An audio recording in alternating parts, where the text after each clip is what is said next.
Hi hall, எல்லாம் எப்படி இருக்கீங்க? நாங்கள் வந்து அன்றைக்கி அம்மா வீட்டில் கூழ் ஊற்றுறாங்கன்னு சொல்லிவிட்டு மார்னிங் வீடியோ எல்லாம் நீங்கள் பார்த்துருப்பீங்க. கூழ் ஊற்றிட்டு அதுக்கு அப்புறம் கருவாட்டு குழம்பு, முருங்கைக்கீரை பொரியெல்லாம் செஞ்சு காலையில் பண்ணாங்க. ஈவினிங் வந்து சாமி கும்பிடுவாங்க. எல்லாருக்கும் தெரிஞ்சிருக்கும்னு நினைக்கிறேன். கும்பஞ்சோறு போடுவேன்னு சொல்லுவாங்கள்ல, அந்த மாதிரி ஈவினிங் சாமி கும்பிட்டு 6 o'clock கும்பிடுவாங்க. அது மார்னிங் வந்து கூழ் ஊற்றுறது கும்பிட்றது, இது வந்து ஈவினிங் கும்பிடுவாங்க. அதுக்கப்புறம் ஈவினிங் 2 o'clock ஸ்டார்ட் பண்ணோம். ஆஃப்டர்நூன் ஸ்டார்ட் பண்ணோம். எங்கள் அண்ணியும் என் ஹஸ்பண்ட், அப்புறம் என் தங்கச்சி ஹஸ்பண்ட் 3 பேரும் வெஜிடபிள்ஸ்லாம் கட் பண்ணி கொடுத்தாங்க. வெங்காயம், தக்காளி எல்லாம் கட் பண்ணி கொடுத்தாங்க. ஒரே ஃபன்னாக போச்சுங்க, ஜாலியாக இருந்துச்சு. அதுக்கப்புறம் மீன் குழம்பு வைக்க ஸ்டார்ட் பண்ணலான்னு சொல்லிட்டு மீன் குழம்பு வச்சாச்சு. எண்ணெய் ஊற்றி கடுகு போட்டு வெந்தயம் போட்டு அதுக்கப்புறம் வந்து வெங்காயம், தக்காளி, பச்சை மிளகாய், பூண்டு தட்டி போட்டு நல்லா இப்படி குழம்பு நல்லா இப்படி கொதித்து திக்காக வர அளவுக்கு நல்லா கொதிக்க விட்டணும். மிளகாத்தூள் வாசனை போகணும். அதுக்கப்புறம் வந்து எல்லாம் அவங்களாம் உட்காந்து பேசிட்டு ஒரே கலாச்சிட்டு ஜாலியாக போயிட்டு இருந்துச்சுங்க. கீழே உட்காந்து என்ன வேலை வாங்குறீங்க அப்படின்னு சொல்லிட்டு ஒரே கலாச்சிட்டு இருந்தது. எப்படியா நீங்களாம் செய்யக்கூடாதான் செய்யணும்னு எங்கள் அண்டி ஒரே இது பண்ணிவிட்டு செய்ய வச்சாங்க கம்பல் பண்ணி. அவங்க 2 பேர் வெங்காயமும் தக்காளி பிரியாணிக்காக அரைகிறாங்க. நான் மீன் குழம்பு வைக்கும் போது அவங்க பிரியாணிக்காக அரைஞ்சிட்டு இருந்தாங்க. உள்ளே வந்து கிச்சனில் வந்து கொழுக்கட்டை அதெல்லாம் செஞ்சிட்ருந்தாங்க.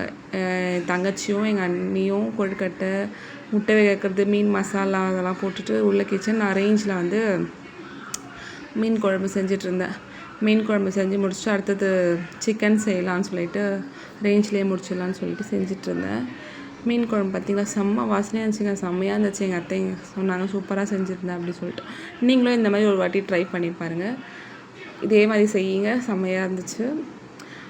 நல்லா மிளகாத்தூள் வாசனை போனதுக்கப்புறம் லாஸ்ட்டாக கொத்தமல்லி, கருவேப்பிலை போட்டுட்டு இறக்கிடணும். நல்லா கொதிச்சதுக்கப்புறம் சொன்னதுக்கப்புறமே தான் போடணும். அதுக்கப்புறம் மீன் போடணும். நல்லா கொதிச்சு வந்ததுக்கப்புறம் மிளகாத்தூள் வாசனை போனதுக்கப்புறம் மீன் போட்டு சங்கரா மீனும் ஏரி மீன் இங்கே சிறுகளத்தூரில் இருக்க கடையில் ஏரி மீன் வாங்கியிருந்தோம். ஏரி இது அது வந்து வவ்வாலோ சம்திங் சொன்னாங்க. ஏரி வவ்வால் அதோட தலையும் மீன் குழம்பு அதாவது சங்கரா மீனும் போட்டு மீன் குழம்பு வச்சுருந்தேன். லாஸ்ட்டாக கருவேப்பிலை கொத்தமல்லியும் போட்டுட்டு அதில் லாஸ்ட் ஒரு டிப்ஸ் என்னென்னா, நம்ம எண்ணெய் வந்து ஒரு 2 ஸ்பூன் நல்லா ஊற்றிட்டு நம்ம கருவேப்பிலை கொத்தமல்லி போடுறோம்ல, அந்த டைமில் எண்ணெய் ஊற்றிட்டு போட்டிங்கன்னா குழம்பு கொஞ்சம் டேஸ்ட்டாக வரும். அதை எண்ணெய் ஊற்றலான்னு சொல்லிவிட்டு லாஸ்ட்டாக எண்ணெய் ஊற்றிட்டு கருவேப்பிலை கொத்தமல்லி போட்டு நம்ம ஆஃப் பண்ணிட்டோம்.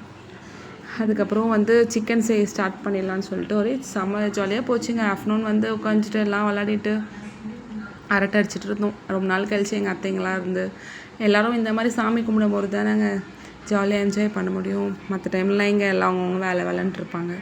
ஸோ இந்த டைமில் வந்து எங்கள் அத்தை எல்லாம் தாய்ப்பாஸு எல்லாம் கார்ட்ஸு அதெல்லாம் விளையாடிட்டு இருந்தோம். அப்புறம் சிக்கன் கிரேவி 3 kg இது எண்ணெய் ஊற்றி கடுகில் பட்டை, லவங்கம், சோம்பு அதெல்லாம் வந்து ஹோல் ஸ்பைசஸ் போட்டு வெங்காய தக்காளி நல்லா வதங்கினதுக்கப்புறம் இஞ்சி பூண்டு பேஸ்ட்டு, சிக்கன் வந்து ஆல்ரெடி நான் மேக்னேட் பண்ணி வச்சுருந்தேன், தயிர் போட்டு அதை போட்டு நல்லா இது பண்ணிவிட்டு அதுக்கப்புறம் வந்து சிக்கன் நல்லா தண்ணியே ஊற்றக்கூடாதுங்க, சுத்தமாக அந்த சிக்கனில் வர தண்ணியும் கர்டு ஊற்றிருக்கோம்ல, மேக்னேட் பண்ணி வச்சுருக்கோம்ல ஆல்ரெடி, அதுலேயே தண்ணி நல்லா இருக்கும். ஸோ நம்ம தண்ணி ஊற்றாமையே சிக்கனை ஸ்லோ ஃப்ளேமில் வச்சு நல்லா கொதிக்க விடணும். சுண்ட அது நல்லா அப்சர்வ் ஆகும். உள்ள ஸ்லிம்மில் வச்சிங்கன்னா அதில் இருக்க அந்த தயிர், மிளகாத்தூள், உப்பு எல்லாமே வந்து சிக்கன் நல்லா ஊறி நல்லா அது ஒரு ஃப்ளேவர்ஃபுல்லாக இருக்கும். சாப்பிடும் போதே நல்லா ஸ்வீட்டாக சூப்பராக இருக்கும். நீங்கள் இந்த மாதிரி ஒரு ட்ரை பண்ணி பாருங்கள். ட்ரை பண்ணிட்டு எப்படி இருக்குன்னு கமெண்ட்டில் சொல்லுங்கள். இது 3 கிலோங்க. இது மொத்தமாக இந்த சிக்கனோட குவான்டிட்டி வந்து 3 கிலோ.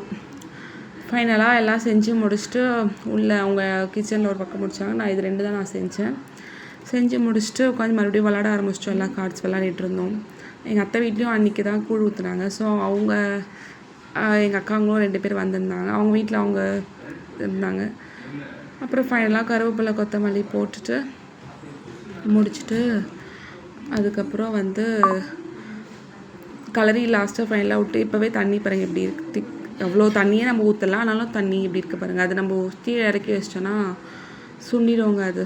அப்புறம் இவங்க எங்கள் பாட்டி, எங்கள் அப்பாவோட அம்மா, இவங்க தான் வீட்டுக்கு பெரியவங்க. அவங்க சாமி கும்பிட்டுட்டு கும்பஞ்சோறு இது தாங்க.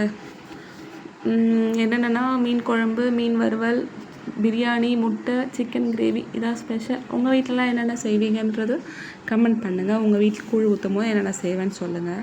இதுதான் அம்மா வீட்டு பூஜை ரூம்.